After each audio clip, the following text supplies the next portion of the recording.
Hi all, it's me Adarsh. Welcome back to Malabar trader. എല്ലാവർക്കും പുതിയൊരു വീഡിയോയിൽ സ്വാഗതം. ഇന്നത്തെ വീഡിയോയിൽ നമ്മൾ നോക്കാൻ പോകുന്നത് ട്രേഡ് ചെയ്യുന്ന സമയത്ത് എന്തൊക്കെ ഇൻക്ലൂഡ് ചെയ്യണം എന്നുള്ളതല്ല, മറിച്ച് ട്രേഡിങ്ങിൽ വിജയിക്കണം എന്നുണ്ടെങ്കിൽ നമ്മൾ നിർബന്ധമായിട്ടും ഒഴിവാക്കേണ്ട കാര്യങ്ങളാണ്, ഒരിക്കലും ചെയ്യാൻ പാടില്ലാത്ത കാര്യങ്ങളാണ്. അതിൽ 4 പോയിന്റ്സാണ് ഞാൻ അതിൽ മെയിനായിട്ട് പറയാൻ പോകുന്നത്. സോ ഓവർ വലിച്ചു കിട്ടുന്നില്ല, നമുക്ക് നേരെ വീഡിയോയിലേക്ക് കിടക്കാം.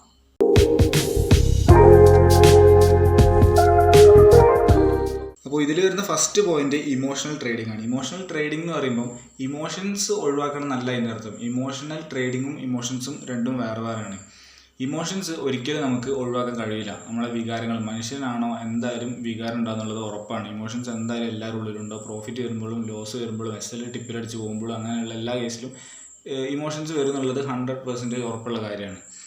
സോ ഇമോഷൻസ് ഒരിക്കലും നമുക്ക് ഒഴിവാക്കാൻ കഴിയില്ല. പക്ഷേ ഇമോഷണൽ ട്രേഡിങ് നമുക്ക് ഒഴിവാക്കാം. അതെങ്ങനെ? ഇമോഷണൽ ട്രേഡിംഗ് എന്ന് വെച്ചാൽ എന്തായാലും ഇമോഷൻസ് എന്തായാലും വരുന്നു പറഞ്ഞല്ലോ, ആ ഇമോഷൻസിൻ്റെ ബേസ് ചെയ്തിട്ടാവരുത് നമ്മളെടുക്കുന്ന ട്രേഡ്. ഇമോഷൻസ് വന്നോട്ടെ, ഉള്ളിൽ വന്നോട്ടെ, അതെന്തായാലും വരുന്നുള്ള ഉറപ്പാണ്.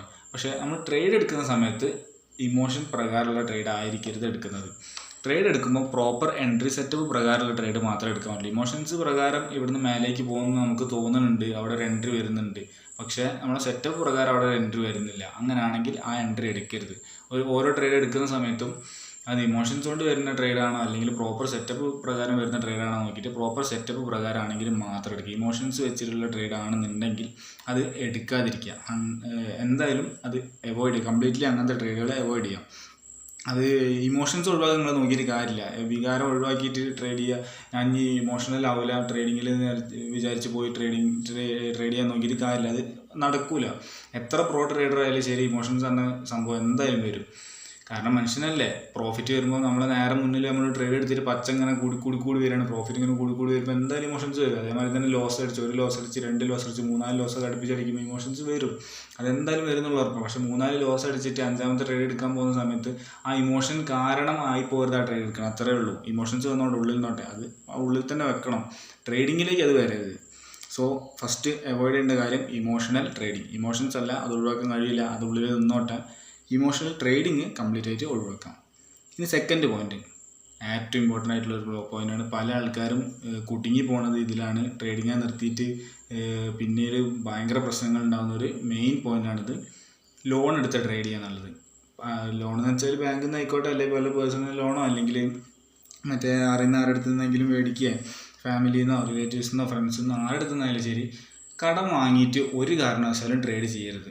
കടം വാങ്ങിയിട്ട് ട്രേഡ് ചെയ്യുക എപ്പോഴെന്നറിയും, നിങ്ങൾ ട്രേഡിങ്ങിൽ പ്രോഫിറ്റബിളായി ഒരു ലോട്ടിലൊക്കെ ചെയ്ത് പ്രോഫിറ്റബിളായി 2 ലോട്ടിലേക്ക് പോയി, 3 ലോട്ടിലേക്ക് പോയി, ഒരു 5-6 ലോട്ട്, ഒരു 10 ലോട്ട് വരെ നിങ്ങൾ സ്കെയിലപ്പ് ചെയ്ത് നല്ല രീതിയിൽ പ്രോഫിറ്റബിളായിട്ട് പോയിക്കൊണ്ടിരിക്കുക. ഒരു 10 ലോട്ടിൽ ഒരു 5-6 മാസമൊക്കെ ചെയ്ത് പ്രോഫിറ്റബിൾ ആയിട്ടുണ്ടെങ്കിൽ വേണമെങ്കിൽ നിങ്ങൾക്ക് ലോൺ എടുക്കാം. എന്നിട്ട് ആ ലോൺ ഉള്ള എമൗണ്ട് വെച്ചിട്ട് ട്രേഡ് ചെയ്യാം. നമ്മൾ സാധാരണ ഏതൊരു ബിസിനസ്സും ചെയ്യുന്ന പോലെ തന്നെ ഒരു ബിസിനസ്സിൻ്റെ ക്യാപിറ്റൽ എന്നുള്ള രീതിയിൽ ലോൺ എടുക്കാൻ പറ്റും. പക്ഷെ പഠിക്കുന്ന സമയത്ത് സ്റ്റാർട്ടിങ്ങിൽ ലോൺ എടുത്ത് ട്രേഡ് ചെയ്താൽ ഒരു കാലത്തും കൊണ്ട് രക്ഷപ്പെടില്ല. അത് ഗ്യാരണ്ടി ഉള്ള കാര്യമാണ്. ട്രേഡിങ്ങിൽ രക്ഷപ്പെടാൻ കഴിയില്ല. കാരണം ലോൺ എടുത്തു കഴിഞ്ഞാൽ നമുക്ക് അതിന് ഫിക്സഡ് ആയിട്ട് ഇൻട്രസ്റ്റ് അടയ്ക്കേണ്ടി വരും. അതേപോലെ ആ ലോണിൻ്റെ എമൗണ്ടും അടയ്ക്കേണ്ടി വരും. അപ്പോൾ ലോസ് വന്നു കഴിഞ്ഞാൽ ലോണിൻ്റെ ആ എമൗണ്ട് പോലും നമുക്ക് അടയ്ക്കാൻ കഴിയില്ല. ലോണിൻ്റെ എമൗണ്ട് അടയ്ക്കാൻ ആ എമൗണ്ട് പോലും നമുക്ക് അടയ്ക്കാൻ കഴിയില്ല എന്നുണ്ടെങ്കിൽ പിന്നെ പലിശ നമുക്ക് അടയ്ക്കാൻ കഴിയില്ല. അപ്പോൾ നമ്മൾ ആകെ മൊത്തത്തിൽ കുടുങ്ങിപ്പോവും. നമുക്ക് ട്രേഡിങ് പഠിക്കാനും കഴിയില്ല, ആകെ മൊത്തം പ്രശ്നം. അതുകൊണ്ട് ലോൺ എടുത്തിട്ട് ഒരു കാരണവശാലും ട്രേഡ് ചെയ്യരുത്. ഇനി മൂന്നാമത്തെ കാര്യം എന്ന് പറയുന്നത് ഹ്യൂജ് ലോസ്. ഇത് ഒരു എന്താ പറയുക, ഒരു ടെക്നിക്കലായിട്ട് ഞാൻ പറഞ്ഞുതരാം. ഇത് ഒരു സിസ്റ്റമാറ്റിക് സ്റ്റെപ്പ് ബൈ സ്റ്റെപ്പ് ആയിട്ട് ഞാൻ പറഞ്ഞുതരാം.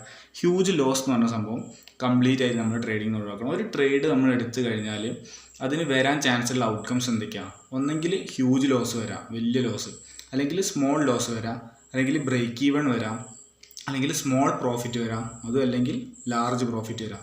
ഈ 5 കേസിൽ ഏത് കേസ് വേണമെന്നോട്ടെ എക്സെപ്റ്റ് 1, ഈ ഹ്യൂജ് ലോസ്. ഈ ഹ്യൂജ് ലോസ് എന്ന് പറഞ്ഞ സംഭവം മാത്രം ഒഴിവാക്കിയാൽ ബാക്കി നിങ്ങളൊരു ട്രേഡ് എടുത്തു കഴിഞ്ഞാൽ അതിൻ്റെ റിസൾട്ട് ബാക്കി 4 കേസിൽ ഏതും ആയിക്കോട്ടെ, വലിയ പ്രോഫിറ്റ് ആയിക്കോട്ടെ, അതല്ല ബ്രേക്ക് ഈവൺ ആയിക്കോട്ടെ, ചെറിയ പ്രോഫിറ്റ് ആയിക്കോട്ടെ, ചെറിയ ലോസ് ആയിക്കോട്ടെ, എന്തും ആയിക്കോട്ടെ, ഒരു പ്രശ്നമില്ല, ഒരു വിഷയമില്ല.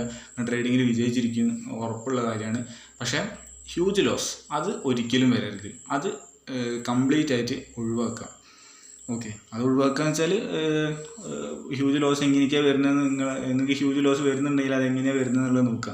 ചിലപ്പോൾ ആവറേജിങ് ചെയ്തിട്ടായിരിക്കും ഒരു ട്രേഡ് എടുത്തിട്ട് താഴേക്ക് വരുന്നതനുസരിച്ച് കൂടുതൽ ക്വാണ്ടിറ്റി ലോസ് വരുമ്പോൾ കൂടുതൽ ക്വാണ്ടിറ്റി ആഡ് ചെയ്തിട്ടായിരിക്കും വലിയ ഇത് വരുന്നത്. അതല്ലാണ്ടെങ്കിൽ നിങ്ങൾ SL ഒരു ഏരിയയിൽ പ്ലാൻ ചെയ്തിട്ട് അവിടെ എത്തുന്ന സമയത്ത് എക്സിറ്റ് അടിക്കാതെ നോക്കിയിരുന്നിട്ട് താഴേക്ക് ഇങ്ങനെ പോയിട്ടായിരിക്കും ലോസ് കൂടുന്നത്. സോ അങ്ങനെ എന്തെങ്കിലുമൊക്കെ മിസ്റ്റേക്കുകൾ വരുത്തുന്നതുകൊണ്ടായിരിക്കും ഹ്യൂജ് ലോസ് വരുന്നത്. അപ്പോൾ ആ ഹ്യൂജ് ലോസ് കംപ്ലീറ്റ് ആയിട്ട് ഒഴിവാക്കുക. അങ്ങനെയാണെങ്കിൽ നിങ്ങൾ വരുത്തുന്ന ലോസ് റിക്കവർ ചെയ്തെടുക്കാൻ കഴിയും. പക്ഷേ ഹ്യൂജ് ലോസ് വന്നു കഴിഞ്ഞാൽ റിക്കവർ ചെയ്യാൻ കഴിയില്ല. പ്രോപ്പർ സ്ട്രാറ്റജി വെച്ചിട്ട് നിങ്ങൾക്ക് റിക്കവർ ചെയ്യാൻ കഴിയില്ല. നേരെ മറിച്ച് ചെറിയ ലോസ് ആണെന്നുണ്ടെങ്കിൽ, സ്മോൾ ലോസ് ആണെന്നുണ്ടെങ്കിൽ ഒരു 2-3-4 ട്രേഡ് 5-10 ട്രേഡ് അടുപ്പിച്ച് SL അടിച്ചാലും ചെറിയ ലോസ് ആണെന്നുണ്ടെങ്കിൽ അത് നിങ്ങൾക്ക് പ്രോപ്പർ റിസ്ക് റിവാർഡും കാര്യങ്ങളൊക്കെ വെച്ച് കഴിഞ്ഞാൽ റിക്കവർ ചെയ്യാൻ പറ്റും. മറ്റേ റിക്കവർ ചെയ്യാൻ കഴിയില്ല. സോ ട്രേഡിങ്ങിൽ ഈ ഒരു കാര്യം നിർബന്ധമായിട്ടും ഒഴിവാക്കിയിരിക്കണം. പിന്നെ 4ാമത്തെ പോയിന്റ്, നമ്മുടെ ലാസ്റ്റ് പോയിൻ്റാണ് എക്സ്പെക്റ്റിംഗ് സ്റ്റഡി ഇൻകം. ട്രേഡിങ്ങിൽ നിന്നും ഒരു കാരണവശാലും സ്റ്റഡി ഇൻകം എക്സ്പെക്റ്റ് ചെയ്യരുത്. സ്റ്റഡി ഇൻകം എന്ന് പറഞ്ഞാൽ മാസം ഇത്ര രൂപ ട്രേഡിങ്ങിൽ നിന്ന് കിട്ടും.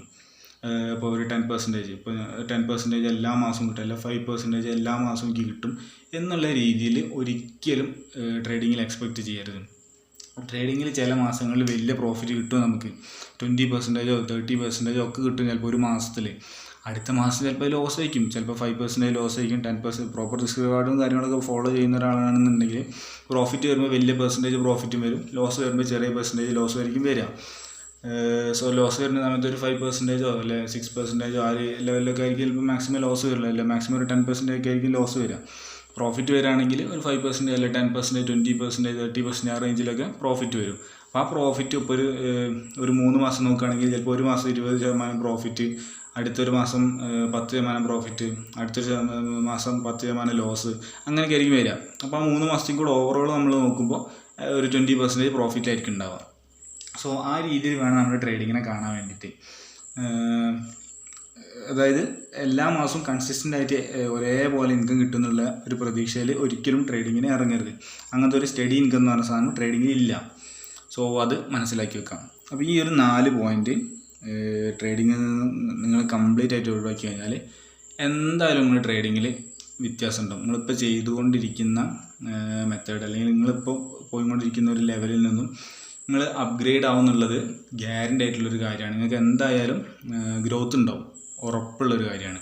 ഈ ഒരു 4 കാര്യം 100% നിങ്ങൾ ഇതിന് ഒഴിവാക്കി കഴിഞ്ഞാൽ. അപ്പോൾ നിങ്ങൾ ജസ്റ്റ് ഒരു മാസം അല്ലെ ഒരു 3 മാസം ജസ്റ്റ് ഈ 4 കാര്യങ്ങൾ കംപ്ലീറ്റ് ആയിട്ട് ഒഴിവാക്കിയിട്ട് ട്രേഡ് ചെയ്ത് നോക്കുക. ജസ്റ്റ് ഒരു 3 months ഈ 4 മിസ്റ്റേക്സ് കംപ്ലീറ്റ് അവോയ്ഡ് ചെയ്തിട്ട് ട്രേഡ് ചെയ്ത് നോക്കി നോക്കുക. എന്നിട്ട് നിങ്ങൾക്ക് ചേഞ്ച് വരുന്നുണ്ടോ ഇല്ല എന്നുള്ളത് ജസ്റ്റ് ഒന്ന് കമൻറ്റ് ചെയ്യുക. എന്തായാലും വരും എന്നുള്ളത് ഉറപ്പാണ്.